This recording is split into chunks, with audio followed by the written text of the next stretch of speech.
la Maison du Maroc pour cette accroche à Lyon. Je vais essayer d'être brève pour ne pas perdre trop de temps. Donc cette première table ronde, cette seconde table ronde est consacrée à la période marocaine d'Albert Laprade, donc à partir de 1915 et jusqu'en 1900 environ, pendant laquelle il va travailler comme collaborateur dans le poste. Et donc le protectorat français au Maroc a démarré en 1912, donc c'est juste 3 ans après qu'il arrive. C'est également le début de sa carrière puisqu'il n'a que 32 ans à cette époque-là. Donc ça va être une collaboration bien sûr très proche du maréchal Lyautey, à l'époque résident général au Maroc. Je vais faire une toute petite page de publicité très très courte. Donc je suis ici aussi en tant que fondatrice ou cofondatrice d'un réseau qui s'appelle le RAM, RHAM. Donc on travaille sur l'histoire de l'architecture au Maroc. Et donc j'invite tous les chercheurs et chercheuses qui travaillent sur le XXe siècle particulièrement à nous rejoindre. Donc on est sur ram.hypothèse.org. Voilà, vous trouverez toutes les ressources nécessaires à la recherche et on pourra en discuter plus tard si vous le souhaitez. Donc je commence par introduire le premier intervenant, M. Bernard Pouillet, historien de l'architecture, médaille d'or de l'Académie d'architecture dans la section Histoire de l'art en 2020. Il a exercé son expertise sur le patrimoine architectural du 19e et 20e siècle au ministère de la Culture. Il enseigne actuellement à l'École nationale d'architecture de Rabat dans le cadre du master patrimoine. Et depuis 2022, il est chercheur associé au centre Jean Babylon, École nationale de Chartres USL, et participe au programme sur les archives du territoire, de l'urbanisme et de l'architecture en Afrique. Merci Bernard. Donc je remercie la cité, bien sûr, universitaire, la ville de Paris, et je crois que les personnes sont parties, mais aussi la Maison du Maroc, qui nous permet ce matin de pouvoir partager quelques réflexions. La carrière de Laprade, on l'a vu avec les différents exposés, très longue, très éclectique, et le pourquoi Laprade est parti au Maroc pour faire son début de carrière. C'est la première question que l'on peut se poser. Donc pourquoi il arrive au Maroc? Eh bien, il y a 3 grandes tuteurs. Le premier, c'est Ernest Cléret, son oncle, qui en réalité est un peu l'a aidé dans sa formation, notamment pour aller à l'école des Beaux-Arts, et lui a enseigné, ou en tout cas lui a permis de pouvoir mieux peindre et également faire de l'aquarelle. Et ça, c'est son fondamental. On vient de parler de ses coquilles, etc. Et donc son sens de l'observation, son sens du relevé vient sans doute d'Eugène Cléret.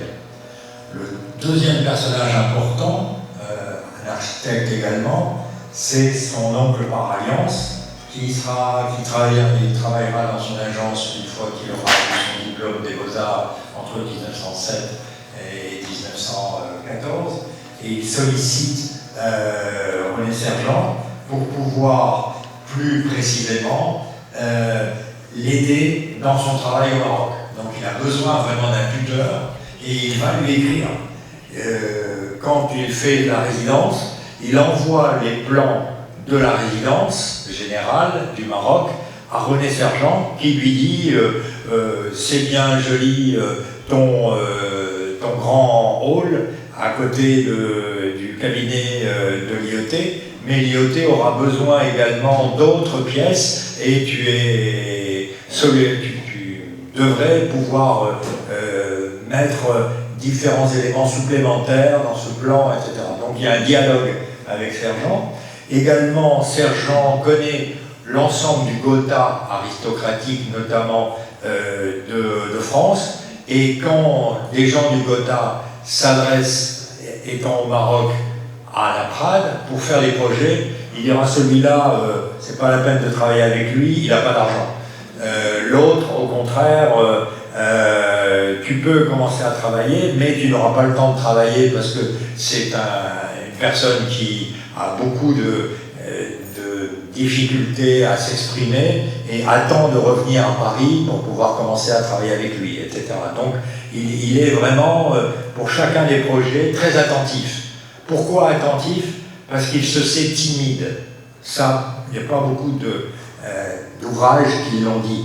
C'est un grand timide et il a besoin, surtout en début de carrière, d'être orienté, bien qu'il ait du talent. C'est pas le problème du talent, c'est le problème qu'il n'ose pas réellement s'exprimer. Et donc, il aura une facilité peut-être, c'est en connaissant Prost, il va faire donc comme dans l'agence de Sergent, il va faire ce qu'on appelle, il fait la place, c'est-à-dire il travaille dans une agence ici, dans une agence là, pour faire une belle perspective, par exemple, sur l'intérieur de Constantinople, donc de la Sainte-Sophie de Constantinople, où il va aider également Prost pour faire l'extension, le concours sur l'extension de la ville d'Angers. Donc il est dans un travail en équipe, il est remarquable, tout seul, il a besoin de se faire entourer. Voilà pourquoi le Maroc, proprement dit. Il part donc à la guerre, en 14. Un an après, il se fait blesser à la jambe, près de Ypres. Et donc, Prost le sait, il le recrute tout de suite pour le Maroc. Je vais voir si ça marche. Voilà, magnifique. Merci. Donc, il est détaché au régiment de 4e zouaves, en haut à gauche, et il part donc dans le service spécial d'architecture et des plans de ville de Prost pour travailler sur les recommandations, bien sûr, de l'IOT, qui lui-même travaille avec les recommandations de Forestier pour l'ensemble de ces plans de ville.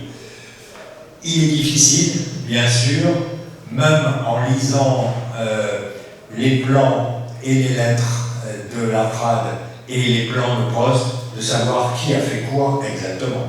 Quand on voit donc un plan signé de Prost de 1916, il est bien sûr de Prost, ou il est du service dont Prost est le directeur. Donc ça, c'est pour le chercheur un travail encore à faire, puisque l'attribution, vraiment, on sait, notamment pour les plans de détail de ce plan général, que la Prade a travaillé, par exemple, sur l'Agdal, etc. Mais pour le plan général, est-ce que c'est Prost qui l'a entièrement fait, ou est-ce qu'il y a eu déjà la Prade qui a travaillé dessus? On ne sait pas directement, de même que pour le plan de la résidence. Voilà le travail collectif, la suite. Voilà. Vous voyez, c'est une équipe qui travaille. Il est dans une équipe. Et il est tout à fait au bout de la... Je ne peux pas... Si, je peux peut-être éclairer, ce serait magnifique. Non, ce serait trop demandé. Si, voilà. Il est là, derrière. Il est derrière. Il n'est pas ici, au premier rang, avec les joyeuseries de l'équipe. Il se met derrière. Il est toujours très modeste. Et c'est ça qui fait sa caractéristique. Il est essentiel dans le travail, mais il se met toujours derrière. C'est sans doute ici Prost, c'est sans doute Marat, c'est sans doute Laforgue. Bon, il faudrait continuer à travailler, mais cette modestie excessive qui le caractérise est aussi importante pour la suite de sa carrière, parce qu'il observe. C'est un observateur, et après, c'est pas un décideur, c'est un observateur. Et dans ses dessins, il observe d'abord. Et il ne fait pas de grande théorie. D'ailleurs, l'exposé précédent montrait bien que lorsqu'il écrit un article, il va aller faire de la citation. Il n'est pas un grand théoricien directement. Il est derrière. Mais c'est sa caractéristique. Il est comme ça. C'est un auteur, il est comme ça. Alors, voilà. Il est derrière, bien sûr. Son principal client, c'est ici l'IoT.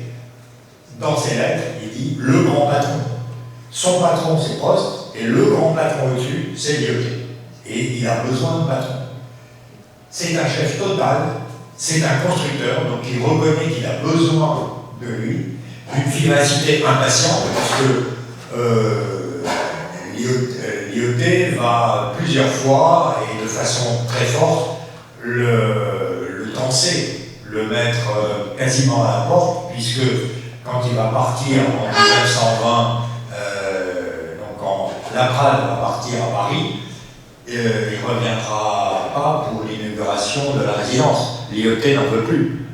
Donc il y a des dissensions importantes, et comme la Prade n'est pas quelqu'un qui va polémiquer, la polémique se fait à travers Prost et à travers son ami Laforgue, qui va continuer le chantier et l'aider dans le chantier. Donc il a besoin toujours de personnes et d'amis. Et la difficulté de l'attribution, pour un historien, c'est tout à fait ce qu'on voit ici. Voilà, ici, alors je vais allumer, pour allumer, c'est peut-être là, je m'en rappelle. Voilà, alors il a fait ça, la Prade a fait ça. Mais le plan général, signé par Prost. Prost le signe en 21, quasiment tout est déjà fait. Et on lit bien dans le fond Prost, donc qui se trouve aujourd'hui, boulevard Ney encore, donc au centre des archives d'architecture contemporaine, que Prost demande à chacun de ses collaborateurs, dont j'ai mis le nom à droite, les plans. Et le plan général a pu être fait dans les années 14-15, l'ensemble de ce plan-là, remis au goût du jour à partir de toutes les élaborations de plans de détail de chacun des architectes qui se trouvent à droite, et après Prost le signe.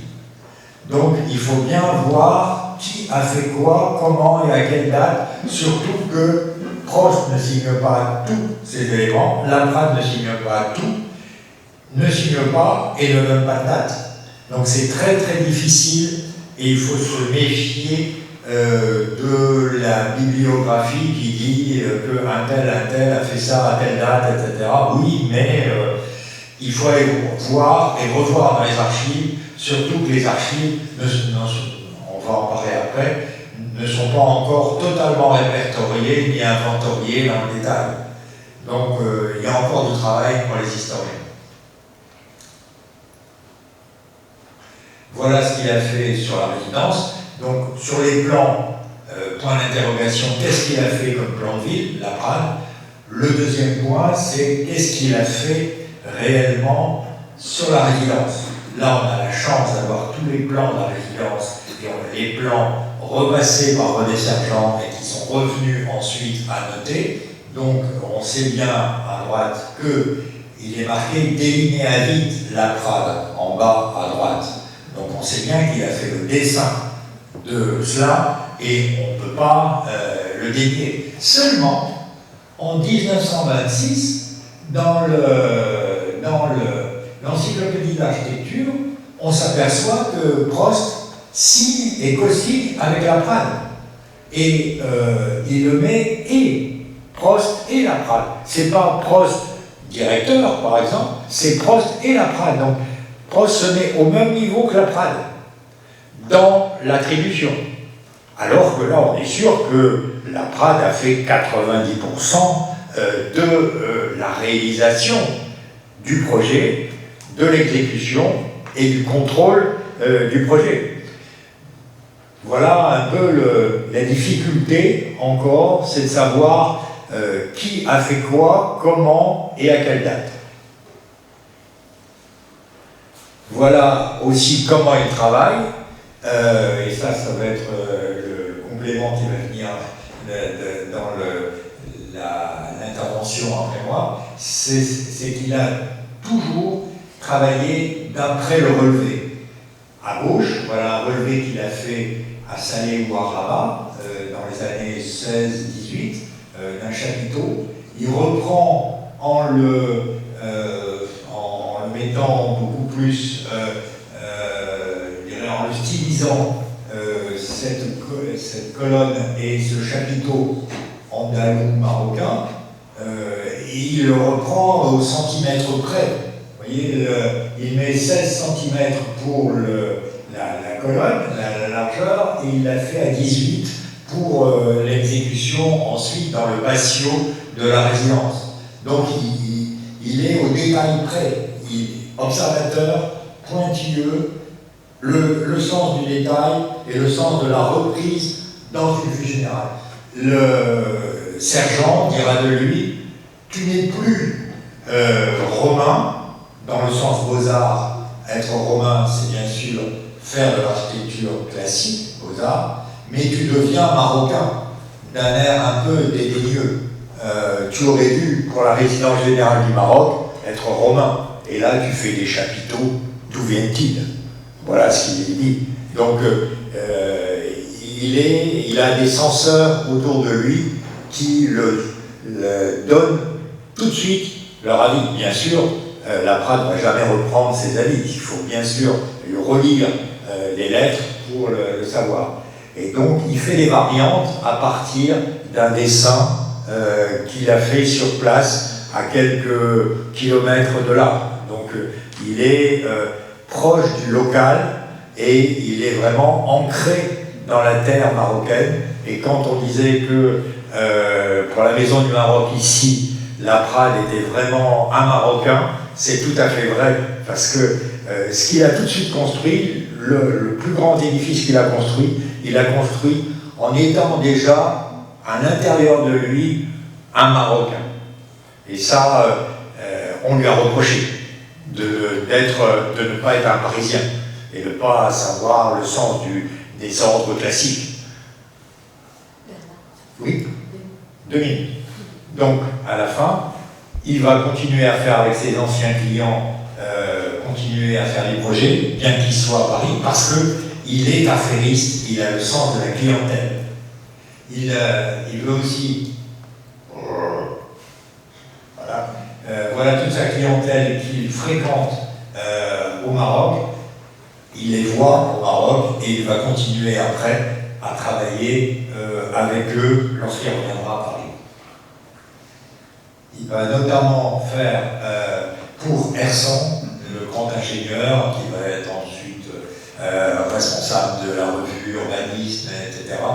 Il va sans doute, on peut attribuer en haut à gauche le plan de l'hôtel Casino de la ville balnéaire de Fedala, et quelques années plus tard, Prost va continuer à droite à faire la vue perspective de l'avenue de Marrakech avec les propositions de plantation, tout à fait dans l'esprit forestier.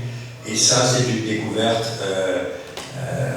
grâce aux archives. Donc je parle beaucoup des archives, parce que c'est les archives qui permettent de renouveler l'histoire mutuelle. Voilà ce plan magnifique retrouvé à la Bibliothèque nationale du Royaume du Maroc, qui montre le lotissement de cette ville, qui est placé entre, à gauche, le port, et à droite, la Casbah, qui va permettre ensuite de voir de la mise en œuvre de la pensée des villes nouvelles de Forestier, avec l'aide de Prost, et Laprade a sans doute, en tout cas, été un auteur important dans ce plan de ville. Voilà ce qu'on retrouve dans les archives, une carte de visite de Georges Hersan, bien sûr pas aucun courrier pour l'instant n'a été retrouvé. Pourquoi? Eh bien parce que dans un des courriers de René Sergent à Laprade, Hersan est nommé Rossard.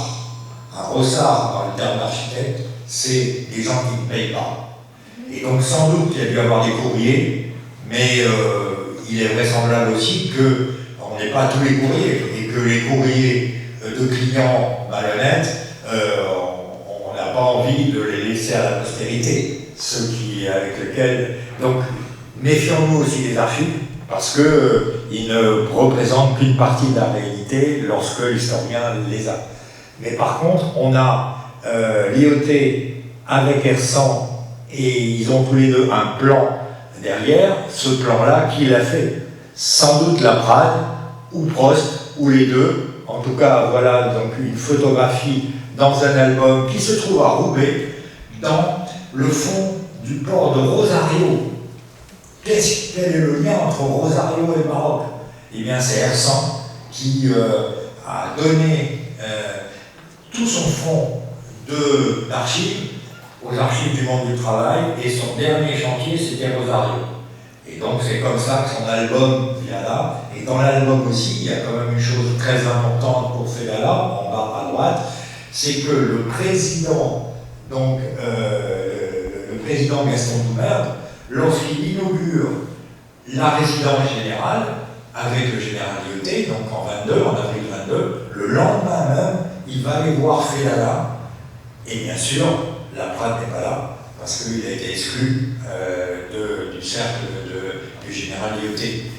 Donc les absents, comme les absences dans les archives, les absences sur le terrain, écrivent également une histoire.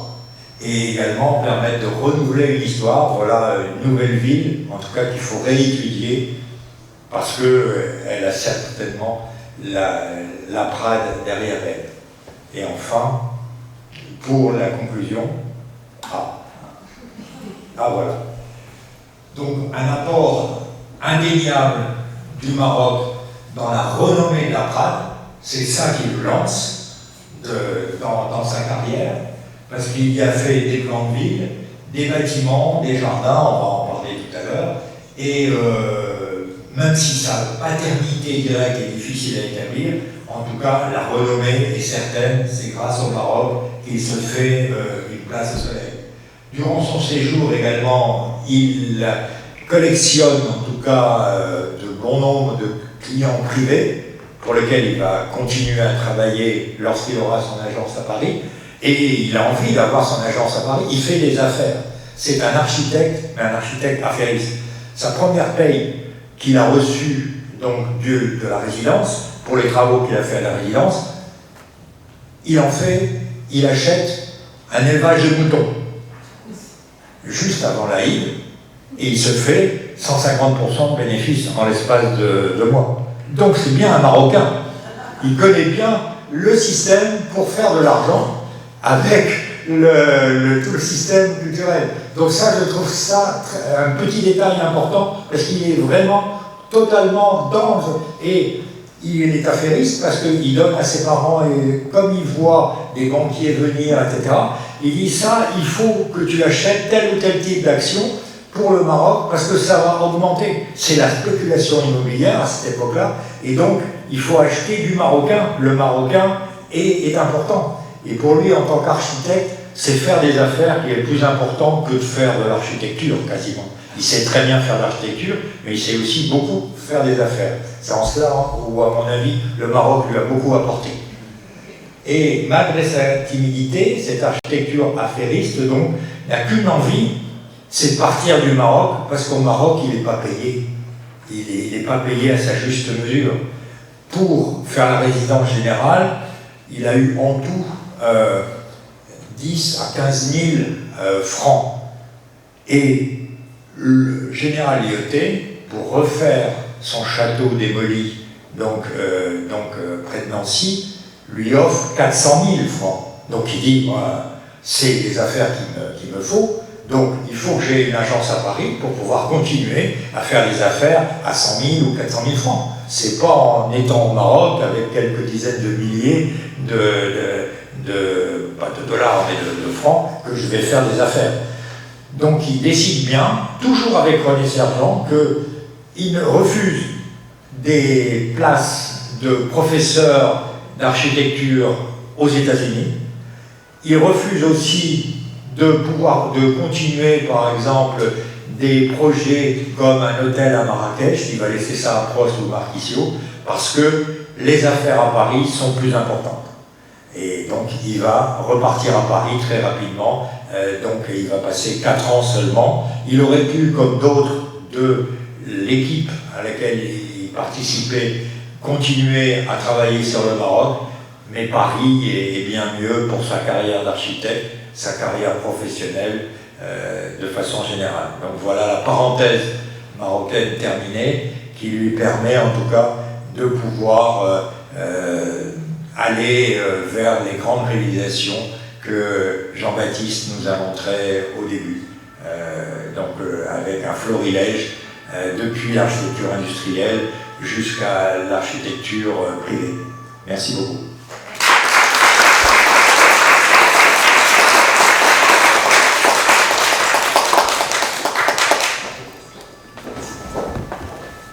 Merci beaucoup Bernard. Donc là, on va accueillir Jordan Thomas-Bellec, qui est doctorant en histoire de l'architecture au Centre de recherche sur l'habitat à l'École nationale d'architecture de Paris-Val-de-Seine. Son sujet de thèse concerne les études menées par les architectes français au Maroc pendant le protectorat. Et donc il observe les apports de ces études dans la pratique des architectes et notamment des agents du service d'architecture et des plans de ville. Et il avait auparavant consacré son mémoire de master sur le parcours de la Prade justement, en s'intéressant à l'expérience marocaine et à son lien avec la pratique architecturale sur le territoire français. Donc je te laisse la parole, Jordan. Merci. Je voulais commencer par remercier Nadia qui a proposé mon nom pour être ici parmi vous aujourd'hui. Merci à Julie pour l'invitation.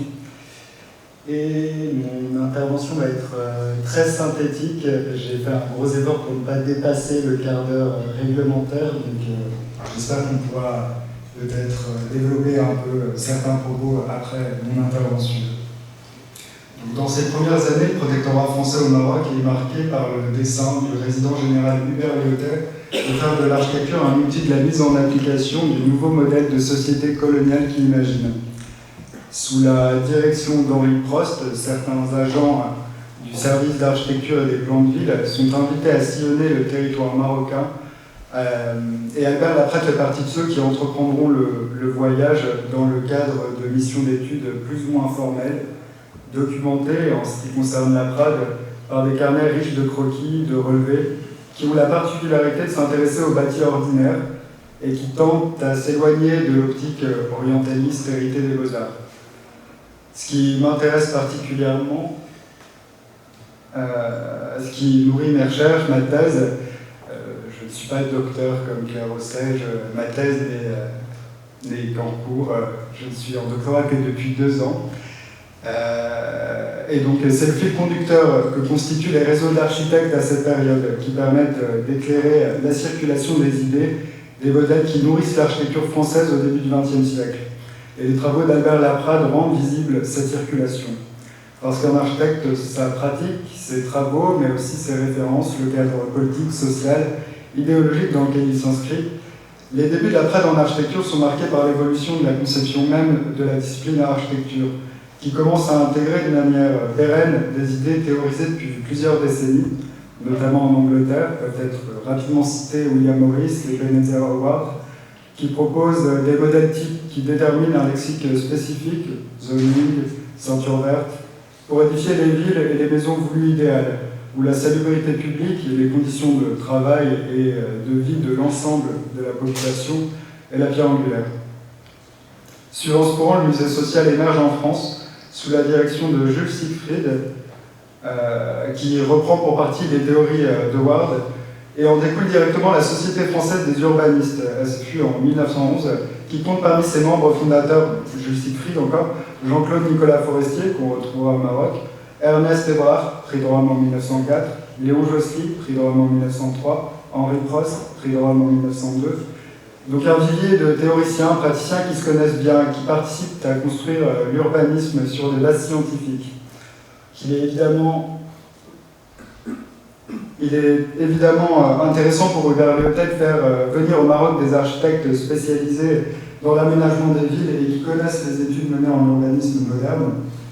L'urgence dans les années 1910 est de résoudre le manque de logements dans les grandes villes marocaines, pour lesquelles il prévoit de créer de nouveaux quartiers d'habitation à destination de la population marocaine, séparés des quartiers construits pour les Européens. Un axe majeur de sa politique architecturale est également la conservation du patrimoine bâti, dont il charge Maurice Tranchant de Lunel d'établir un inventaire des monuments, relayé par Jean-Claude Nicolas Forestier, qu'on retrouve donc, qui lui succède au poste de directeur des services des Beaux-Arts. Et quand il arrive au Maroc, Prost est connu pour son projet d'extension de la ville d'Anvers. Il est également très imprégné des travaux de Tony Garnier, avec qui il avait résidé donc, à la Villa Médicis. Et le modèle des quartiers d'habitation ouvrière est pensé par Prost comme une potentielle source d'inspiration à inspirer, à adapter aux nouvelles villes dites indigènes, pour la conception desquelles Prost sollicite une mission d'études à l'étranger afin de se documenter sur les cités-jardins en Angleterre. Et dans le contexte de l'Empire colonial français s'établit en effet un parallèle entre la classe ouvrière, regardée depuis le 19e comme une classe à éduquer, à organiser, et la population dite indigène. Pour le seconder, Prost intègre à son service des architectes qu'il connaît déjà bien, donc Léon Josely, membre de la Société française des urbanistes, mais aussi Albert Laprade, qu'il avait déjà engagé sur un précédent projet, on a vaguement un petit peu parlé tout à l'heure. C'est dans ce contexte, donc missionné au Maroc sous le mentorat d'Henri Prost, qu'arrive Laprade. Et la modernisation de l'architecture, son adaptabilité au mode de vie des habitants, passe également, au tournant du XXe siècle, par la recherche d'un répertoire formel, stylistique nouveau, qui rejoint l'intérêt pour les architectures régionales qui se construit tout au long du XIXe siècle. J'ai déjà brièvement évoqué Maurice pour l'Angleterre, mais pour donner un exemple français, on peut citer Viollet-le-Duc ou encore la mission héliographique de 1851, qui sillonne le territoire français pour livrer un inventaire des monuments remarquables à protéger. L'inventaire effectué au Maroc par Tranchant de Lunel se situe d'ailleurs clairement dans la même lignée. Cette considération pour les architectures locales dépasse, dans un contexte impérialiste, les seules frontières du territoire français, où se développe un régionalisme des colonies qui s'apparente au courant orientaliste, encore un liste, mais très important pour comprendre comment est perçu certains courants au XIXe siècle et même au début du XXe, qui imprègnent tout un pan de la production culturelle de ces années, où Pierre Loti, par exemple, est l'auteur le plus lu en France. À la même époque, les ballets russes sont à leur apogée quand se produit Scheherazade en 1909, et dont les décors reprennent tous les stéréotypes européens attachés aux mille et nuits. Ces références fixent un imaginaire que l'on retrouve en architecture et dans les arts du décor dans un style hybride qui renvoie à un territoire aux frontières nébuleuses, qui sera toujours en vogue quand Paul Poiret expose en 1925 des décors comparables à ceux de Léon Bakst. Il ne s'agit pas que d'images, que d'illustrations. Ces représentations entrent en acquaintance avec les discours politiques contemporains qui exposent les cultures colonisées dans un passé fantastique, révolu, et pour reprendre les mots de George Lieberman, exposé n'est pas représenté. À la vue de cet exemple d'une maison conçue par Laprade avant son départ au Maroc, on constate la perméabilité de l'architecture à cette production culturelle environnante. Elle fait d'ailleurs partie de l'éducation dispensée aux Beaux-Arts. Concernant cet exemple, c'est surtout dans les aquarelles du projet réalisé par Laprade en 1913 qu'on perçoit le plus cette teinte orientaliste. La salle de bain, par exemple, particulièrement onirique, qui a priori ne se situe pas en extérieur, mais qui dans le dessin semble prendre place au milieu d'un jardin orné de mosaïques, de fresques, couvert de tapis, de coussins, le tout sous une voûte mordorée. Ce bref aperçu de cette culture contemporaine de Laprade et de ce premier exemple de projet, qui sera réalisé dans les années 20-25, je crois, met en évidence la modernité et l'écart dans lequel il s'inscrira par la suite, après avoir étudié les habitats marocains, après avoir dépaysé son regard de ses références. Et s'intéresser à la rencontre d'un architecte français avec l'architecture marocaine nous mène à questionner le concept d'altérité en architecture, que manifestent certainement les carnets de Laprade. En tant que récit de voyage, sous forme de dessin, il livre une forme de représentation structurante qui se détache progressivement de la représentation fantasmée qu'a l'étranger occidental qui construit l'ailleurs à mesure qu'il le découvre par rapport à ses propres codes. C'est ce dont témoigne la pratique de Laprade quand en 1915, il entreprend sous le mentorat d'Henri Prost un grand tour du Maroc, où il étudie ce qu'il a devant les yeux, on apprécie donc certaines caractéristiques qu'il tente de comprendre pour éventuellement en intégrer certains concepts à ses projets. La difficulté, comme on l'a déjà dit, c'est que la production écrite et dessinée de la Prade est abondante, mais il ne théorise pas vraiment, il témoigne simplement. D'où l'intérêt d'analyser son parcours, ses différentes étapes et de les croiser avec les expériences d'autres. Mais on peut avoir une idée du regard que porte la Prade sur les territoires et les architectures qu'il découvre par le livre de Jean Galotti, Le Jardin et la Maison arabe au Maroc, auquel il participe avec des agents photographes du service des Beaux-Arts. L'ouvrage témoigne de sa progression dans l'observation des architectures dont il avait d'abord perçu le potentiel moderne dans la forme, avant d'en apprécier désormais le plan, le fonctionnement, l'ordonnancement des pièces, des zones de circulation, le rapport entre l'intérieur et l'extérieur. Ce livre note clairement une distance dans la qualité d'analyse des sujets étudiés avec les ouvrages orientalistes de la même période, notamment par la prise en compte des différentes échelles des architectures étudiées, regardées globalement depuis le paysage jusqu'au détail d'un volet. Au diapo, on a une vue d'un ancien quartier de Marrakech qui nous montre comme une composition abstraite, géométrique, tracée à la main, et dont la Prade détaille un exemple d'unité d'habitation, dans un plan qui rend bien compte du fonctionnement des pièces de vie, ordonnées par les zones de circulation. Sur la photographie prise d'un patio, ce qui est mis en évidence la lumière qui émane de cette pièce à ciel ouvert, aussi la cohabitation des matières, d'éléments différents. Ces riades, ces jardins largement minéraux avec une fontaine resteront un point de référence des créations de la Prade à son retour en France. Et cette part du travail de la Prade, qu'il soit personnel ou missionné, contribuera à l'instauration de codes de construction réfléchis pour intégrer les villes nouvelles dans le prolongement des anciennes, modernisées seulement par l'ajout de l'eau courante, tout à l'égout. Ici, un exemple iconique de l'architecture du protectorat avec Casablanca, pour laquelle Prost conçoit un plan de rénovation et d'expansion qui doit anticiper la croissance incessante de la population. Pour ce projet, la Prade conçoit la ville indigène, le quartier des Habous, et au diapo, un plan de la Prade nous montre une des premières phases du projet, qui se développe au nord de la voie ferrée, d'où partent quelques grandes artères qui relient les grands pôles de représentation du pouvoir. Autour s'organisent des réseaux secondaires de ruelles, par lesquels se fait l'accès aux habitations, conçus selon différents modèles types pour des foyers modestes, mais il conçoit également des maisons un peu plus cossues. On voit une vue des maisons projetées qui résulte d'une fusion de différentes habitations dont il a fait le relevé à Marrakech, à Rabat surtout, imbriquées les unes aux autres dans un dédale davantage régulier que dans les anciennes médinas. Schématiquement, il s'agit de maisons à toit terrasse, toujours aménagées de manière à ne jamais donner vue sur un espace domestique voisin, d'une maison voisine. Les maisons sont tournées vers l'intérieur d'un patio, principale source de lumière pour les pièces qui s'ordonnancent autour. Les rares percements en façade servent en fait à l'aération, la régulation de la température. Et toujours selon le modèle des anciennes maisons, l'entrée à l'intérieur se fait progressivement, depuis le seuil, sous une avancée en encorbellement, jusqu'à un espace en chicane à l'intérieur, mais sans vue directe sur l'intérieur du patio. Dans la description de la Prade, on remarque le terme cubiste, l'importance de la végétation, mais un autre élément du texte sur lequel je trouve intéressant de s'arrêter un instant, c'est la mention des baleines, que l'on peut traduire par maître artisan ou encore par maître d'œuvre dans certains cas.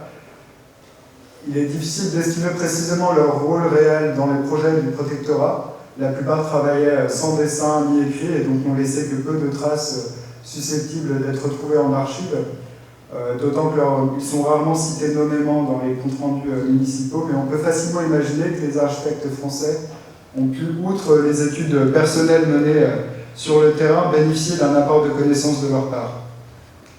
La Prade ne va pas suivre le chantier jusqu'au bout, comme il a déjà été dit. Mais en tout cas, avec ces maisons types, il parvient à éviter l'écueil du pastiche des quartiers arabes d'exposition universelle grâce aux connaissances qu'il a acquises des villes marocaines.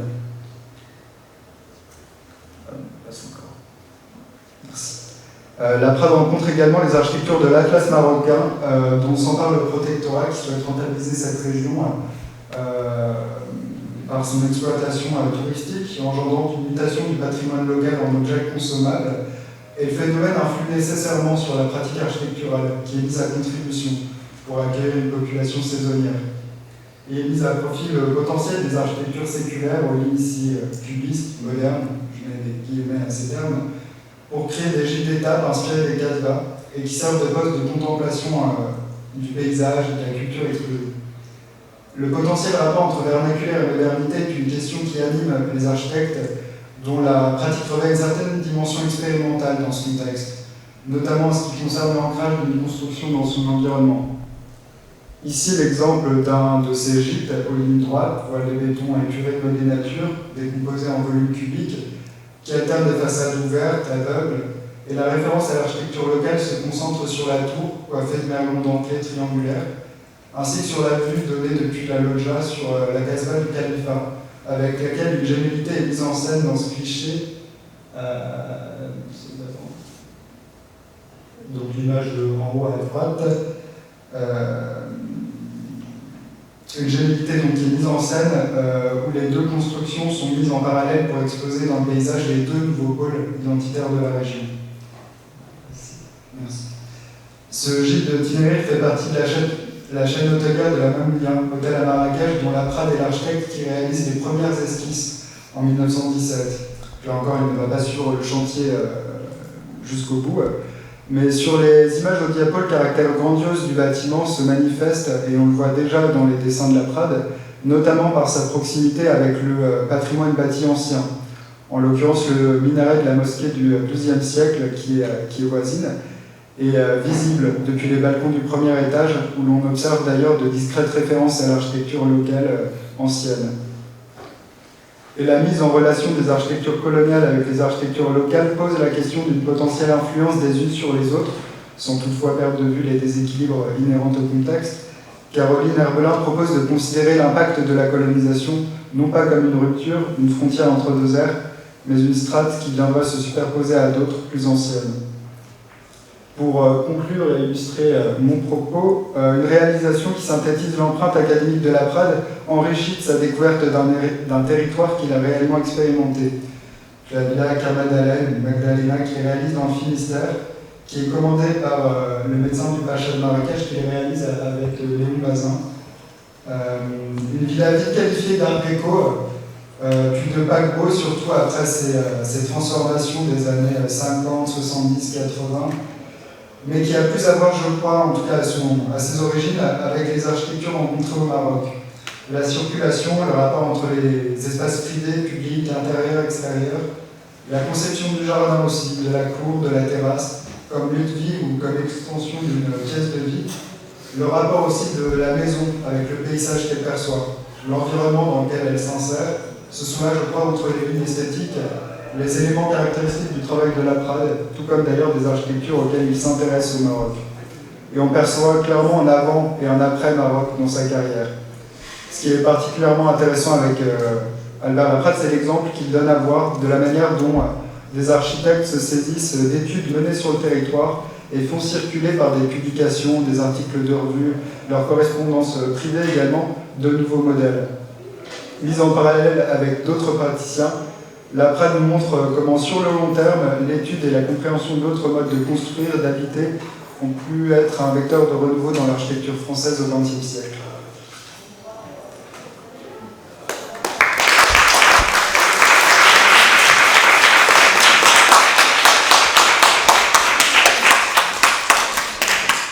Merci beaucoup, Jordan. C'était très intéressant et surtout de voir le renouvellement du positionnement des historiens avec la nouvelle génération qui pose des questions sur le post-colonial, l'orientalisme, tout ça. C'est passionnant. Donc maintenant, on va accueillir Mounia Benani. Donc Mounia est paysagiste DPLG de l'École nationale supérieure de paysage de Versailles, docteur en géographie de l'École des hautes études en sciences sociales à Paris. Depuis 2010, elle dirige son agence MG Paysage à Rabat et enseigne à l'École nationale d'architecture de Rabat. Elle est aussi présidente de l'Association des architectes paysagistes du Maroc et membre du Comité scientifique international pour les paysages culturels. Et en 2017, elle a publié un ouvrage issu de sa thèse intitulé « Ville paysage du Maroc » aux éditions La Découverte, un beau livre sur l'histoire du paysage et des jardins au Maroc dans le contexte de l'urbanisme colonial. Merci Mounia. Merci beaucoup. J'aimerais d'abord remercier évidemment M. Tsaoulit et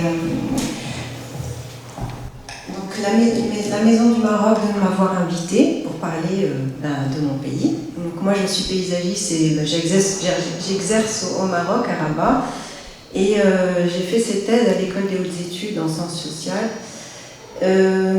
tout simplement pour comprendre en fait le métier de paysagiste au Maroc. En fait il n'y a pas de paysagiste au Maroc, c'est un métier qui n'est pas reconnu, et en étant étudiante à Versailles, j'ai rencontré des héritiers de forestiers qui étaient au Maroc dans les années 50 et qui m'ont dit écoute Mounia, tu sais qu'il y avait un architecte, Prost, et un paysagiste forestier qui est venu en 1913 et un paysagiste, Zaborski, dans les années 50 qui était dans ton école à Versailles. Je me suis dit c'est pas possible, on a un demi-siècle d'histoire effacée après le protectorat. Donc là il y a quelque chose Donc je suis revenue sur les traces des archives vraiment à tout hasard. D'abord à l'Institut français avec Jean-Louis Cohen, où on m'a ouvert des plans et où j'ai découvert les premiers plans de Rabat avec de très belles taches vertes en se disant tiens c'est joli, pourquoi il y a du vert. Donc ça c'est la page de couverture du livre que j'ai publié donc en 2017, qui est en cours de réédition, d'édition La Découverte, et c'est la résidence de Lyoté en 2017. Donc une résidence de Lyoté qui est absolument sublime, qui a été restaurée la semaine d'avant avoir pris les photos sans que je le sache. C'est-à-dire que c'est un lieu qui est inaccessible. J'ai eu juste des autorisations pour pouvoir y accéder et prendre des photos. Donc on a aussi un patrimoine qui n'est pas connu et qui n'est pas ouvert au public. Donc là je reviens juste rapidement sur la Prade. Alors, ce qui m'intéresse, c'est qu'effectivement, je n'ai pas fait un travail que sur la Prade, vous avez bien compris, c'était sur les paysagistes, et je me suis rendu compte qu'en regardant les plans, les archives, les écrits, que la Prade est le premier à avoir dessiné des jardins, avant même que ses successeurs ne les réalisent dans les années 20, dans les années 30. Et ce qui est très beau, en fait, c'est de comprendre que toutes les villes marocaines ont été faites à partir d'un réseau de parcs et de jardins qu'avait expérimenté Jean-Claude Nicolas Forestier en 1913. Parce que Lyoté, lorsque le Maroc devient sous protectorat, il va en France, à Paris, au musée social, il va chercher non pas Prost, mais Forestier. Donc c'est d'abord un paysagiste qui est venu au Maroc, et non pas un architecte. Et là, en 1913, Forestier arrive au Maroc, il part 3 mois faire les visites de Rabat, des grandes villes impériales, et Lyoté lui demande de faire un petit rapport en lui disant « Donne-moi les prescriptions pour qu'on fasse des villes modèles, aérées, vertes. » Un petit peu, on est dans les prémices de la Première Guerre mondiale, différent de ce que nous avons fait dans les colonies voisines. Donc là, Forestier va se donner à cœur joie, puisqu'il n'a jamais pu appliquer ces systèmes de plans et de systèmes de parcs en France. Donc là, il va y aller, il va dessiner des plans de ville, notamment les plans de Rabat, et il va demander dans son rapport un certain nombre de prescriptions qui sont... Revenir en arrière, s'il vous plaît. C'est des prescriptions pour préserver justement tout ce patrimoine jardin. Alors, évidemment, il va faire des relevés, mais les plus beaux relevés, c'est ceux de la Prade. Donc en fait, j'ai pu juste par hasard combiner les dessins de la Prade qui dataient a posteriori en fait des prescriptions de la Prade. Donc ça s'est fait vraiment par hasard dans des lectures d'archives entre la France et le Maroc. Donc là, par exemple, à gauche, ce sont des vieux jardins qui étaient à l'intérieur des remparts, et je ne les ai jamais vus. Je me suis dit, mais ils sont où ces jardins? Donc je suis allée chercher sur le terrain, et en fait, je trouve un parking qui s'appelle un parking de la Mamounia. J'ai dit, oula, peut-être que je le dise, qu'il y avait des jardins. Donc en fait, c'est ma publication qui fait retrouver l'histoire et la mémoire de ces lieux disparus, et c'est juste la Prade et ses dessins qui ont permis de comprendre qu'on avait des pavillons, qu'on avait des vergers, et qu'il y avait tout un vocabulaire traditionnel que Forestier avait demandé de conserver. Donc ça, ils avaient vraiment ils étaient sur la même longueur. Donc la Prade, alors Bernard, voilà, c'est des plans sublimes. où on voit ce système de parc que Forestier a décrit et a dessiné dans son petit rapport et que Prost va dessiner, va exécuter en plan d'aménagement. Alors ce qui est sublime, voilà, on est en 1914-1916, c'est pas daté, c'est vrai que c'est signé, donc on a un peu du mal à dater exactement ces plans, qui sont très beaux. C'est qu'on voit, c'est pas grave, on peut rester, c'est que là on a un tracé de voirie, on a une topographie, mais on a des cônes de vue et des taches vertes. Donc on comprend bien que la ville va s'organiser autour de taches vertes et non pas l'inverse. Parce qu'en France, on n'avait jamais encore réussi à faire, et ça, c'est les réminiscences d'Olmsted aux États-Unis. Donc on est dans un urbanisme paysager qu'on expérimente à Rabat. À Rabat, ce travail va permettre de classer Rabat patrimoine mondial de l'UNESCO en 2012. Donc lorsque j'ai pu regrouper toute cette histoire du Maroc en tant que Rabat ville-jardin, elle a été classée ville-jardin en 2010, patrimoine mondial en 2012, et tous ces parcs qui vont être faits vont être classés pour la première fois en Afrique du Nord patrimoines nationaux. Ils n'avaient jamais été reconnus comme des patrimoines identitaires du Maroc, comme c'était encore français. L'histoire était encore trop récente. Donc ces très beaux plans, celui-là est encore plus présent, c'est qu'on voit le vert, les flèches, les jardins ont été dessinés, c'est Prost en fait qui décrit, et la Prade, ont été positionnés sur les points remarquables les plus hauts. Les jardins étaient là pour voir, pour donner à voir et pour mettre en scène la ville. Donc il y a eu des prescriptions de hauteur des zones non aedificandi devant les jardins, c'est-à-dire qu'on a dit là, d'ailleurs tous les noms de jardins ont des noms visuels, jardin du Belvédère, jardin du Triangle de Vue, la résidence qui elle sera le summum des jardins, qui sera sur un point le plus culminant. Donc on a des jardins qui sont des outils d'urbanisme. Et ça, en tant que paysagiste, ça nous intéresse. Pour dire au Maroc, regardez, nous avons un rôle aussi encore à jouer et réhabiliter ce travail d'urbanisme paysager qui est fondamental à l'heure où on parle de changement climatique, etc. Donc on a toute la légitimité, même un siècle avant, c'est-à-dire qu'on n'a rien à prouver, tout s'était déjà fait un siècle avant. Les suites, s'il vous plaît. Alors pour les jardins, le premier jardin dessiné, évidemment, c'est Forestier qui va le dessiner en 1916. Alors ce plan, je l'ai découvert par hasard, jeune chercheuse, en 99. On m'a dit, écoutez, à Rabat, allez voir, je crois qu'il y a des vieux archives du protectorat à la bibliothèque, donc je mets une blouse, il y a une dame qui vient avec moi, on tire les tiroirs, et qu'est-ce que je découvre? Ce plan. Il y avait deux plans. Là, la légende est déchirée, parce qu'à force d'avoir fait des conférences, d'avoir montré, les gens sont allés aux archives, ils ont manipulé le plan, et il y a la moitié de la légende qui est partie. Donc ça, c'est le plan signé, daté de Forestier, qu'il a dessiné à Paris en 1916.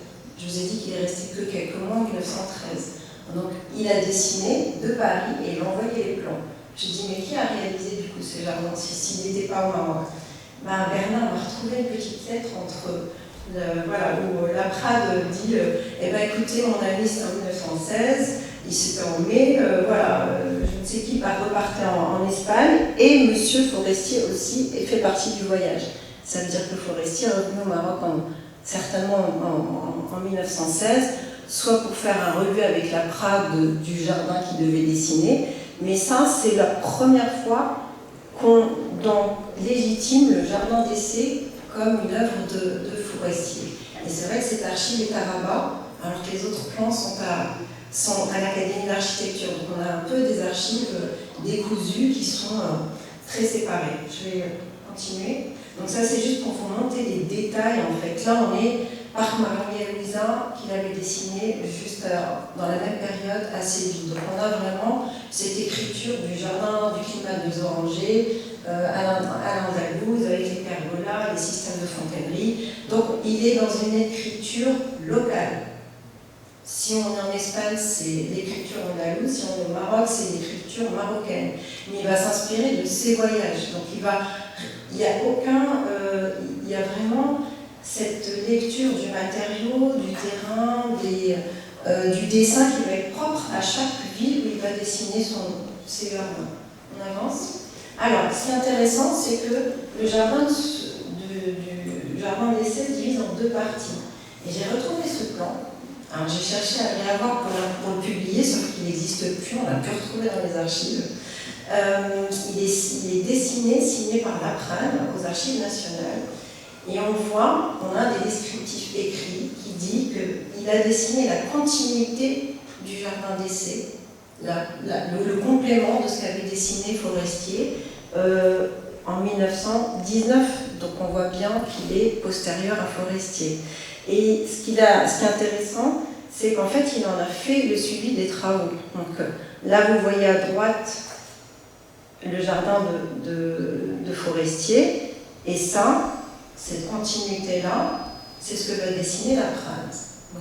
Et la grande allée d'entrée qui vient de Casablanca, qui est un peu les Champs-Élysées de Rabat. Et donc on a, ça c'est une photo des années 50, et le jardin est tel quel aujourd'hui. Ce jardin a été classé, non pas parce que Forestier l'avait dessiné pour des raisons urbanistiques, toute cette histoire que je vous raconte, elle a été classée par des paysagistes de l'INRA, l'Institut de recherche agronomique à Rabat, pour le patrimoine végétal. Donc en fait c'était un patrimoine végétal. J'ai dit non, c'est un patrimoine urbanistique, culturel, paysager, donc rajouter de la valeur à ce jardin qui n'est pas juste un jardin avec des plantes. Il y a une vraie histoire de l'urbanisme qui s'est dessinée à travers ce jardin. On avance. Alors là, c'est un zoom, parce que Bernard, c'est vrai que tu parlais du jardin de Lagdag. Je dis pourquoi Lagdag? En fait, c'était les anciens jardins qui étaient autour du Palais Royal. Et ça, c'est un très beau plan, celui de gauche. Bon, il est un peu plus tard. Alors, moi, je date les plans par rapport aux jardins qui existent ou qui n'ont pas encore été réalisés. Le jardin du Triangle de Vue date de 1924, donc je suppose que ce plan, il est avant 24, tout simplement, puisque je n'ai pas de date. Et là, on voit très très bien ce dont je vous ai parlé, le jardin Forestier, le jardin de Laprade, mais surtout, on voit une continuité, c'est-à-dire quelque chose de bien plus vaste, avec un stade, des boisements, un certain nombre d'éléments qui vont être dessinés par Laprade, et là on a vraiment les archives assez précises, écrites et graphiques, si on peut le faire. Donc là on a une très belle photo. Alors voilà, ça c'est des photos que j'ai trouvées dans d'autres tiroirs à Rabat, dans la Bibliothèque nationale. Et la chance, c'est qu'elles sont datées. Toutes les photos ne sont pas datées. Et on voit très bien, regardez, le grand jardin d'essai à la marocaine. On a une perspective, on a des terrasses, on a des bassins qui vont irriguer les parterres, on a une parfaite symétrie, un bassin en hauteur qui sert de réservoir qui va irriguer.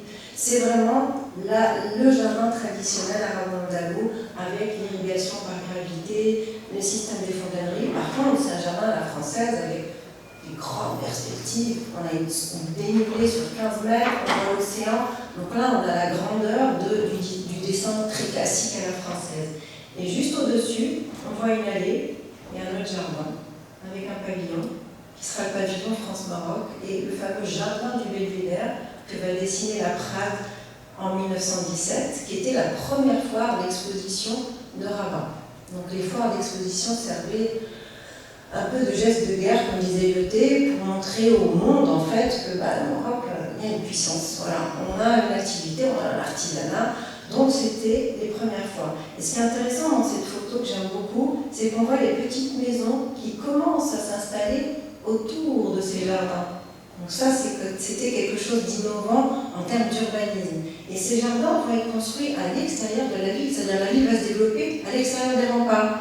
Ils auraient pu d'abord remplir l'intérieur des remparts et ensuite, non, ils avaient une vision vraiment très très large en se disant ça va faire un premier système de parc, une première coulée verte à travers ce jardin et les boisements qui vont être plantés au-dessus.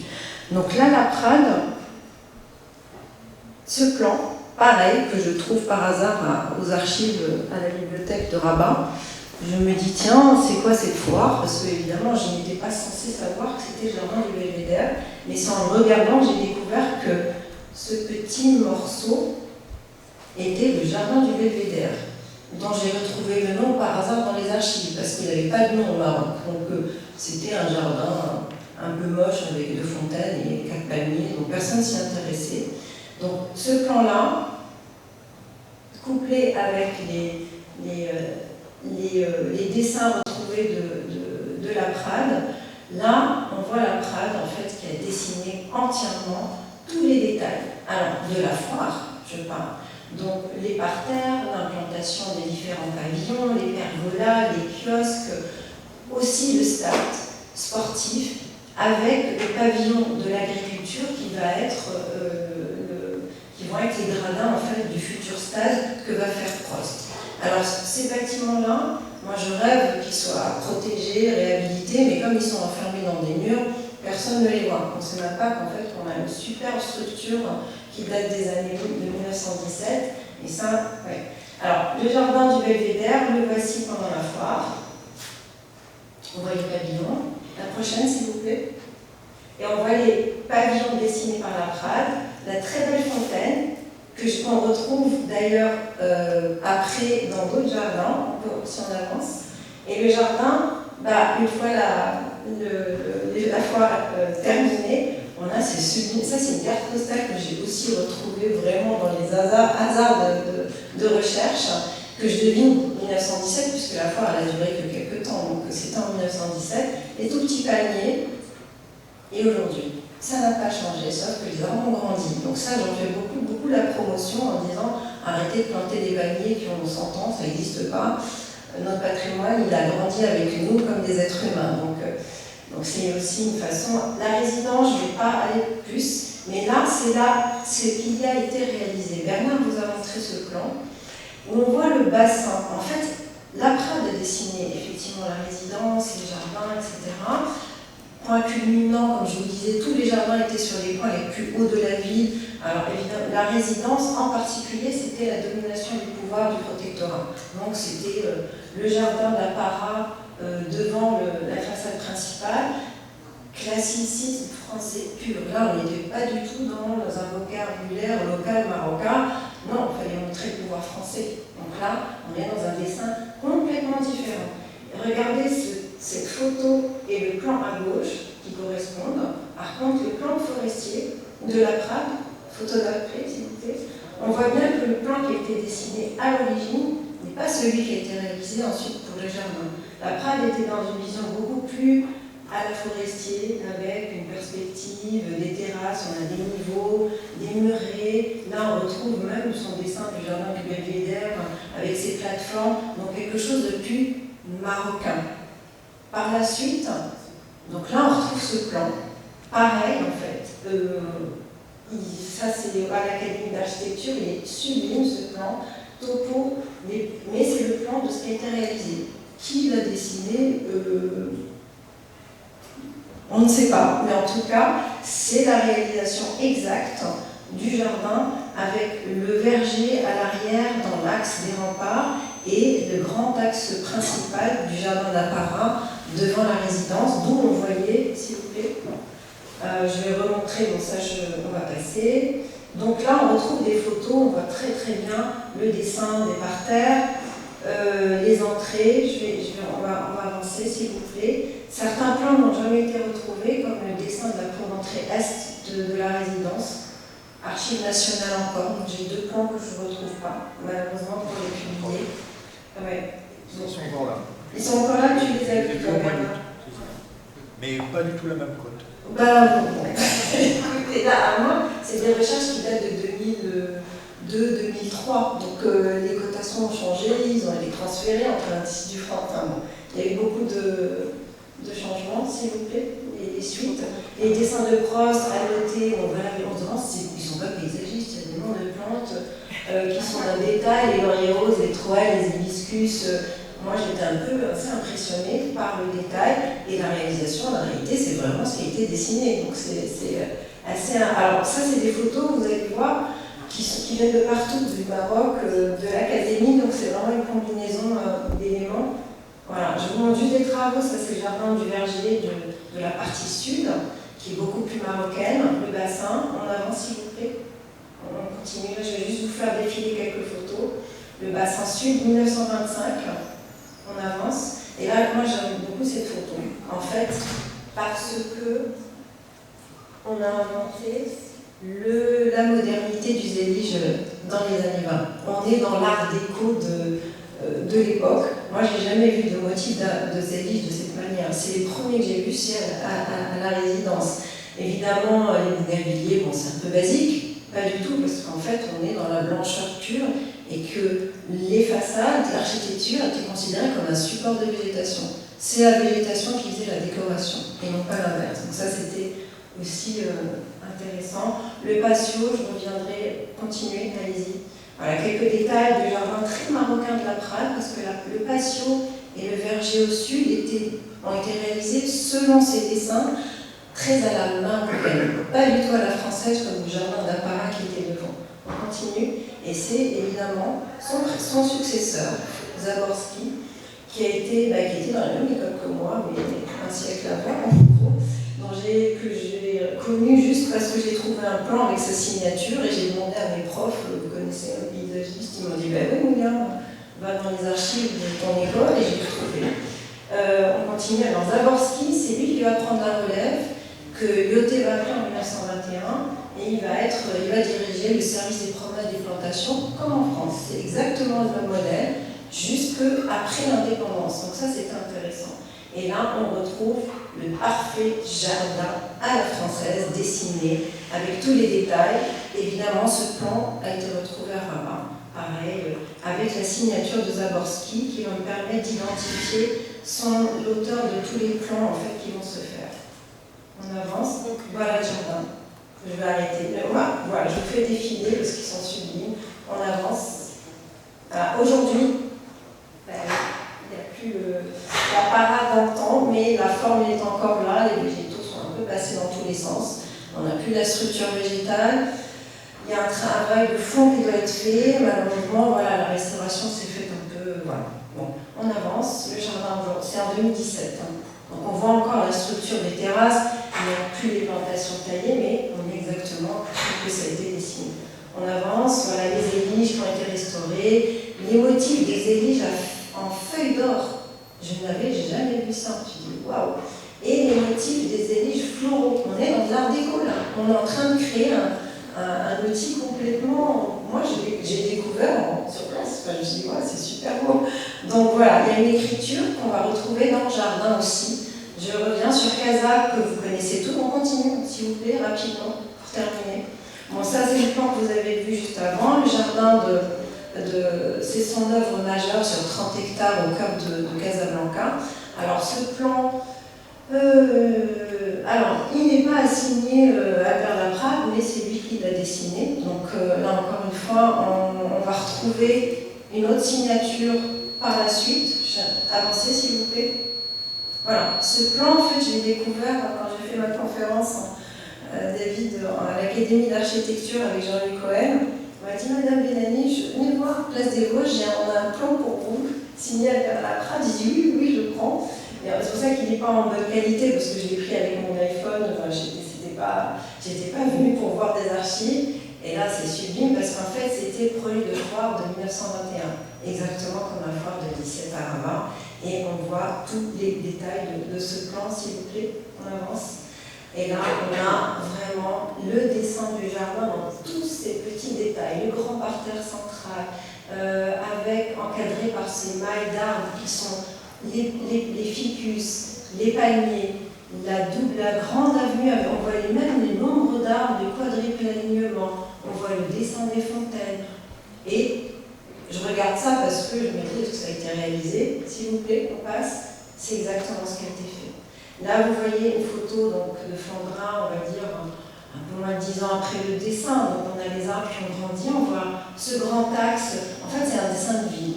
Le jardin de Parc Lyoté, c'est un quartier. C'est une espèce de quartier-jardin. Il a été dessiné comme un plan de ville. On a utilisé juste des structures paysagères, une trame, pour fabriquer un parc. Mais c'est un espace traversant. Soit on y marche à pied, soit on y est en voiture. Donc c'est un ensemble. Il est indissociable des avenues plantées. Et ce grand axe, évidemment, sublime, avec ses fontaines, j'y tiens beaucoup. Continuez, s'il vous plaît. On voit vraiment cette structuration et ces espaces vides, les quinconces, qui ont servi aux différents stands pendant la foire. Je retrouve une fontaine. Je dis chouette, qu'est-ce qu'elle fait là? À Casa, c'était la même que celle à Rabat. Ah, il n'a pas inventé grand-chose, il en a mis plusieurs, une à Rabat, il en a une ensuite à Casa dans le jardin. Cette fontaine n'existe plus. Alors, on avance, et pour terminer, c'est des photos que j'ai prises en 98 quand j'ai débuté ma thèse. Donc voilà, il n'y avait pas encore les iPhones, il n'y avait pas de numérique. Et qu'est-ce que je vois? Le quadruple alignement des grands arbres, le grand axe central, les fontaines. Et là, c'est sublime, on voit les palmiers qui ont grandi, le mail de ficus qui cadre. On est vraiment comme dans cette perspective à la française, extrêmement urbaine en fait, qui organise le parc. On avance. Aujourd'hui, ça a été réhabilité. En 2019, voilà. Ce parc, il n'avait à être réhabilité que les sols et c'est tout. Les fontaines que je vous ai montrées n'existent plus. Et à la place, on a mis un canal. Je leur dis, mais pourquoi on met un canal? Une dernière photo, s'il vous plaît. Bernard, on était tous les deux sur le toit de la Lance-sur-Marne, c'était un petit canal. Et tu me disais, ils n'ont pas été fichus de mettre le canal dans l'axe. Et donc là, en fait, aujourd'hui, on est un siècle après, tous ces jardins sont en train d'être reconnus patrimoine nationaux marocains, mais dès qu'on doit les réhabiliter, eh ben, on se dit qu'il faut rajouter une touche marocaine. Mais ils sont marocains. On n'a pas besoin de rajouter un canal pour le rendre marocain. Donc il y a aussi cette problématique à nous qui exerçons en fait aujourd'hui au Maroc, c'est quelle est cette identité paysagère que l'on doit avoir. Et c'est cette entre tradition, on parle de tradition-modernité, parce que la Prade et Forestier, Zaborski, ils ont été des passeurs extraordinaires, puisqu'ils nous ont permis d'avoir cette écriture du jardin moderne et du jardin urbain qui n'existait pas au Maroc. Donc ça, voilà. Merci beaucoup.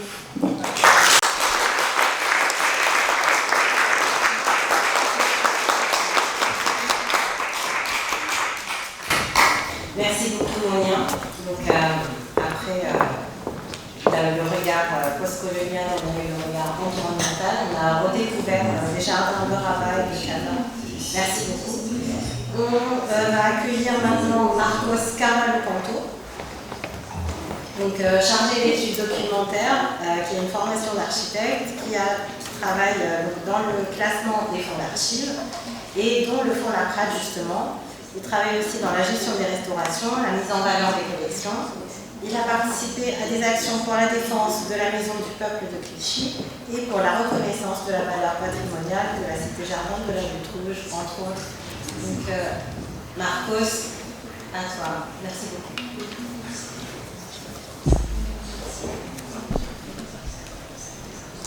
Bien. Bonjour à tous. C'est vraiment très, très intéressant d'intervenir après ces interventions que je trouve viennent donner vraiment de corps et de l'intérêt à des choses que je vais aborder d'une manière beaucoup plus, simplifiée. En tout cas, je dois d'abord dire ma satisfaction de participer à ce colloque, organisé en hommage à Albert Laprade, afin de marquer le centenaire de la Cité internationale universitaire de Paris, réalisation qui reprend toute sa valeur et son sens à la lumière des tensions et dissensions qui travaillent l'actualité de notre monde globalisé. Ce projet est né d'un sillage de mouvements pacifistes, je cite, de l'entre-deux-guerres, et il avait comme objectif de contribuer à la construction d'un monde de paix. Nous aimons penser que la trajectoire d'Albert Laprade participe de ce même idéal et que ce n'est pas par hasard qu'il y joue un rôle de premier plan, réalisant 3 de ses maisons, celle de Cuba, en 1932, postmoderne selon nous, avant l'heure, témoignant en plus d'une maîtrise accomplie de ses mises en œuvre, et aussi celle de Maroc et de la France d'outre-mer, actuellement la résidence Lucien Paille, toutes les deux datant de 53, 51, 53, et relevant d'une modernité enrichie de réminiscences décoratives déjà présentes dans le travail de jeunesse de l'architecte. Ces 3 commandes, et je ne cite pas le restaurant universitaire, inscrites dans une réalisation si ambitieuse et distante d'une vingtaine d'années, témoigne, selon nous, sans équivoque, de prestige durable de l'architecte dans son temps. Mais revenons au sujet qui nous intéresse aujourd'hui. L'ouvrage écrit par Anne Lambrix et Maurice Coulot, illustré de photographies contemporaines de Dominique Delaunay, publié par les éditions Normand en 2007. Il a constitué ma première clé d'accès à l'architecte. Et je me souviens bien de sa présentation par Maurice Coulot à la bibliothèque de la Cité de l'Architecture et du Patrimoine, inaugurée depuis peu, courant 2008, en présence d'Arlette Barré-Laprade, la fille cadette de l'architecte. Albert Laprade étant le premier fonds d'archives, vous m'entendez?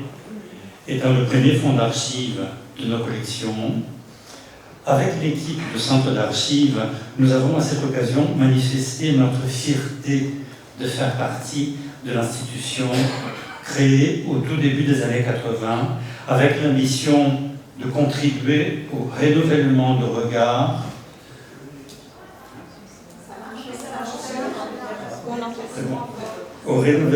merci. Le renouvellement de regard, comme je disais, sur la modernité du premier XXe siècle, permettant ainsi de mieux apprécier sa complexité, ses différentes facettes et engagements, pour mieux comprendre les débats qui ont polarisé la société française d'alors, mais aussi de participer à la valorisation de son architecture en tant que patrimoine et témoin de ce siècle résolument urbain et si riche à la fois en accomplissement et rupture. Les auteurs sont Maurice Coulot, il est plus avec nous, j'étais très honoré, oui, nous sommes très honorés de sa présence ici aujourd'hui, qui est à l'origine des collections documentaires des archives d'architecture moderne à Bruxelles et ensuite de celles du Centre d'archives du XXe siècle, actuellement le Centre d'archives d'architecture contemporaine de la CAPA, et Anne Lambrix, architecte et docteur en histoire de l'art, chercheuse et enseignante, auteure du fascinant Joseph Vago, un architecte hongrois dans la tourmente européenne, publié aux éditions AAM à Bruxelles en 2003. Voilà, peut-être un peu tard, mais vous pouvez avancer s'il vous plaît. En fait, cet ouvrage vient clore un cycle de publications remarquables produites au sein de l'Institut français d'architecture qui vont faire émerger l'architecture de la première moitié du XXe siècle dans cette dimension créatrice et novatrice, investie dans la recherche active des réponses aux transformations radicales de la société de son temps. Je vais aborder en particulier le chapitre de l'ouvrage consacré à l'expérience marocaine de Laprade. Mais pour arriver au Maroc, il nous faut faire un détour à Zonnebeck, près de Ypres, les mois de février 1915. Sur le front, Laprade est, je cite, blessé d'un coup de fusil à la jambe, le fémur étant brisé au battement de l'artère. Il dira ensuite, à 2 mm près, j'étais un héros. Et il ajoutera, ce fut bientôt la vie exquise des hôpitaux complémentaires, avec comme infirmière l'élite des élites. Hier, dans le grand dévoir, à travers les pires misères, et brusquement, nous étions dorlotés par les duchesses dont les colliers de perles chaudes vous frôlent les joues. Je trouve ça magnifique. Sachant qu'Albert Laprade avait été incorporé après quelques mois de convalescence à l'exception dessin des services photographiques de l'armée, Henri Prost, avec qui, selon l'ouvrage, Laprade avait collaboré pendant 3 ans avant de s'établir à son compte en 1912, obtient qu'il soit envoyé au Maroc où Prost avait été appelé par le général Hubert Lyautey en tant qu'urbaniste en chef de protectorat, à la direction du service spécial d'architecture et des plans de ville, avec notamment la mission d'établir dans l'urgence un plan d'urbanisme pour Casablanca, alors en pleine transformation. Il arrive le 15 août 1915 à Casablanca pour un séjour qui durera un peu plus de 4 ans.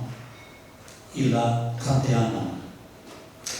Il écrira à sa famille, les femmes musulmanes, tout en blanc, avec la lucarne noire, des yeux longs et bandés.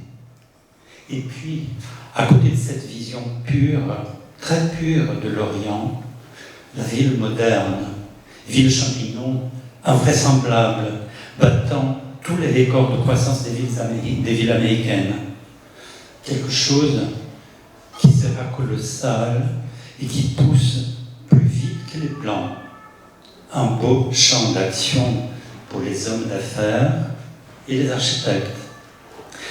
Il est également impressionné par le général Lyautey, dont il apprécie, je cite, l'ascendant personnel, l'esprit de décision et le talent de constructeur. Bien plus tard, lors de leur brouille suite à la décision de la Prade de revenir à Paris en 1919, il s'adresse à Lyautey avec des mots empreints d'un langage presque filial. Il dira « Je suis navré d'être dans votre esprit, non seulement un timide, mais un monsieur négligent, mal élevé et qui ne sait pas ce qu'il veut. »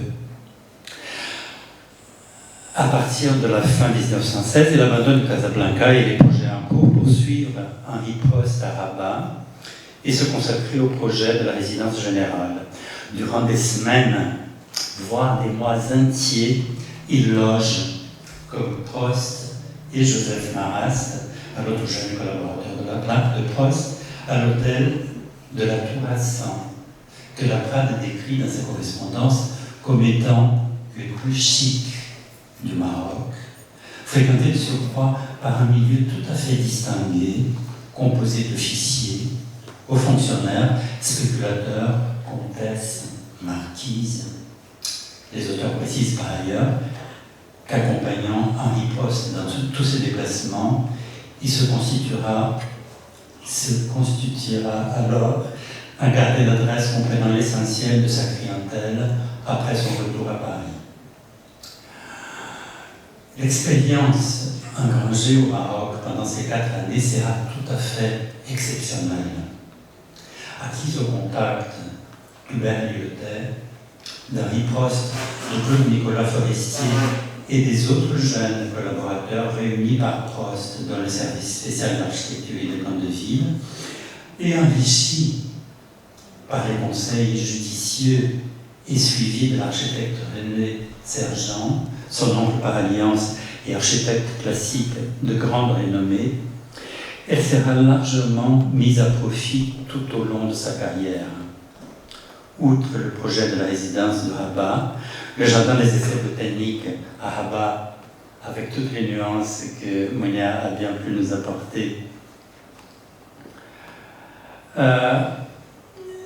les promenades publiques de la Guédale, où il reprend les idées de Claude Nicolas Forestier. Il travaillera sur les premiers dessins de la place administrative de Casablanca, sur les avant-projets de différents édifices publics comme un hôtel de poste, un opéra comique et un cercle militaire. Il réalisera l'hôtel de commandement militaire à Casablanca et la restauration du phare d'El Ankh. Il fournira encore des dessins pour des jardins publics dans le parc Lyautey à Casablanca. Merci Monia encore. Aujourd'hui le parc de la Ligue arabe. Et participera aussi à la conception de la nouvelle Médina de Casablanca, dont la cité des Habous constitue la première tranche. J'arrive enfin au cœur de mon propos. L'ouvrage de Maurice Coulot et Anne Lambrix nous donne à voir à la fois l'homme et l'œuvre dans une véritable unité organique, tous les deux se constituant aussi dans l'incertitude et tous les deux contraints par la nécessité impérative de s'ancrer dans le moment présent. Le Maroc constitue ainsi une véritable rencontre avec un territoire et une culture. L'action de Potetora étant nourrie par les recommandations novatrices élaborées au sein du musée social, comme ça a déjà été souligné, et de la Société française des urbanistes. Il s'agit aussi d'un moment à part, rendu encore plus attirant par la situation de guerre en Europe. Les auteurs citent par ailleurs André Mauroy qui estime qu'aucun monarque sur la surface de la planète n'exerça un pouvoir personnel aussi étendu et aussi peu contrôlé que le général militaire. Cette sensibilité à l'environnement, dans le sens le plus large du terme, lieu, culture, histoire, peuple, marquera de manière constante le travail d'Albert Laprade, qui a su s'entourer de quelques collaborateurs, dont Léon-Émile Bazin, de 17 ans, son cadet, dont la collaboration correspond, selon nous, à la période la plus féconde de son activité d'architecte et urbaniste. Très actif dans les organisations professionnelles, apportant régulièrement sa contribution au débat des questions importantes posées à l'architecture et à l'urbanisme de son temps, son prestige professionnel est confirmé de manière définitive par sa rentrée au choix dans le corps d'architectes des bâtiments civils et palais nationaux en 1931, peu après Joseph Marrast, qui en Grèce en 1929 et 1930, et suivi plus tard par Auguste Perret, 34-35, et les Corbusier en 45-46. Avec Laprade, nous devons saluer encore une fois la qualité de l'enseignement de l'école des Beaux-Arts, qu'il intègre en 1903, après quelques tentatives infructueuses, grâce à l'influence de son grand-oncle maternel, Ernest Claré, qui jouera un rôle essentiel dans son orientation professionnelle et sa formation. Le soin particulier apporté par Albert Laprade aux archives familiales, versées au Centre d'archives d'architecture contemporaine en 2020, rend un très bel hommage à ce courant vital qui à la fois nous porte et auquel nous participons à garantir la continuité. Reste à dire qu'au-delà de l'émerveillement que la trajectoire marocaine d'Albert Laprade peut susciter, elle s'inscrit pleinement dans le rapport de force instauré dans le pays par le protectorat. Edgar Morin nous propose une approche renouvelée de cette expérience quand il dit que, je cite, « le développement, notion apparemment universaliste, constitue un mythe typique de sociocentrisme occidental, un moteur d'occidentalisation forcenée, un instrument de colonisation des sous-développés, le Sud, par le Nord. Cette vision suppose que l'état actuel des sociétés occidentales constitue le but et la finalité de l'histoire humaine. » Il cite encore Serge Latouche, qui estime que ces valeurs occidentales de développement sont précisément celles qu'il faut remettre en question pour trouver solution aux problèmes contemporains. Je dois encore finir en disant que le contact avec les dessins d'Albert Laprade pour ces jardins de 1925, aussi bien qu'avec son dessin que j'apprécie particulièrement pour le jardin de l'hôtel Voguet au Quai d'Orsay, sont parmi, le contact avec les dessins les plus beaux que j'ai eus pendant ma carrière de plus de 20 ans au Centre d'archives. Donc, c'est un plaisir de saluer le talent et oui, les énorme talent d'Albert Laprade aujourd'hui. Merci de votre attention.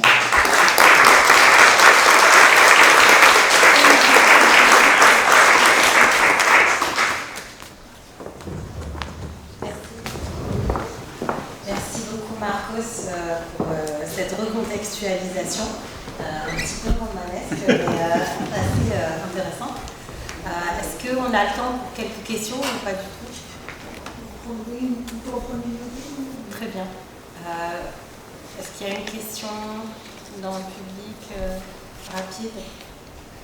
Sinon, moi j'ai juste une petite question donc, à tous les quatre, donc je vous remercie encore une fois. Et donc j'ai vu que dans vos quatre interventions, l'écriture locale a finalement beaucoup d'importance, je pense, dans le travail d'Albert Laprade.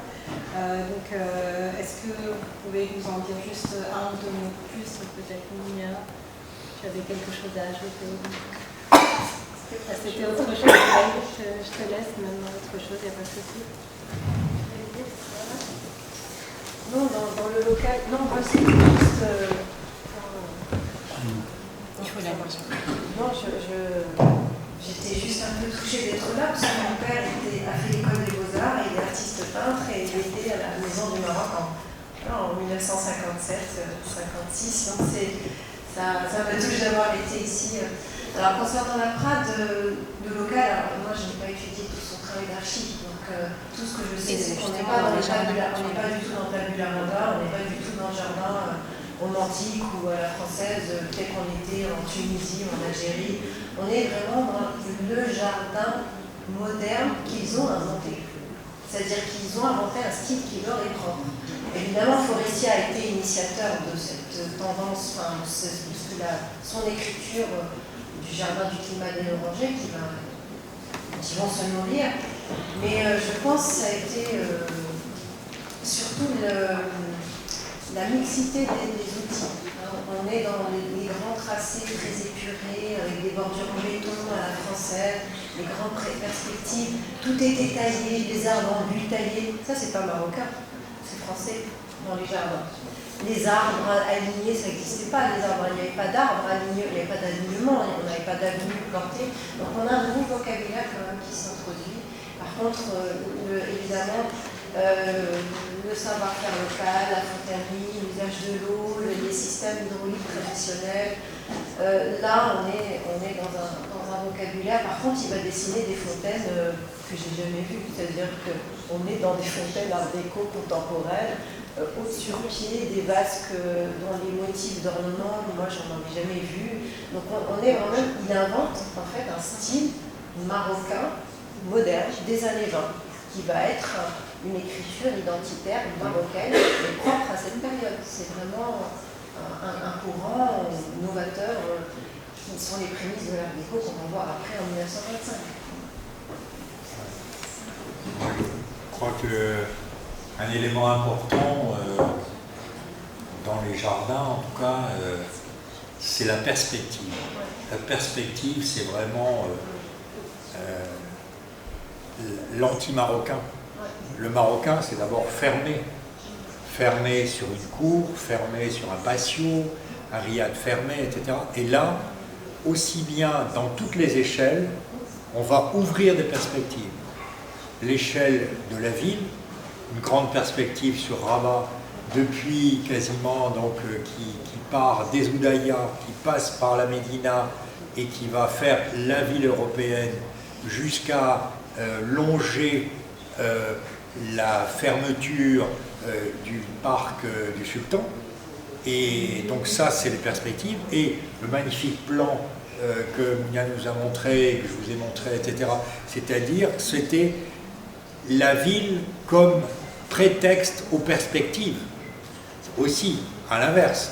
C'est-à-dire qu'on prend les points hauts qui permettent de voir le panorama et le respect qu'on a sur la ville ancienne, le panorama qu'on a sur l'Oued, le panorama qu'on a sur l'Atlantique, etc.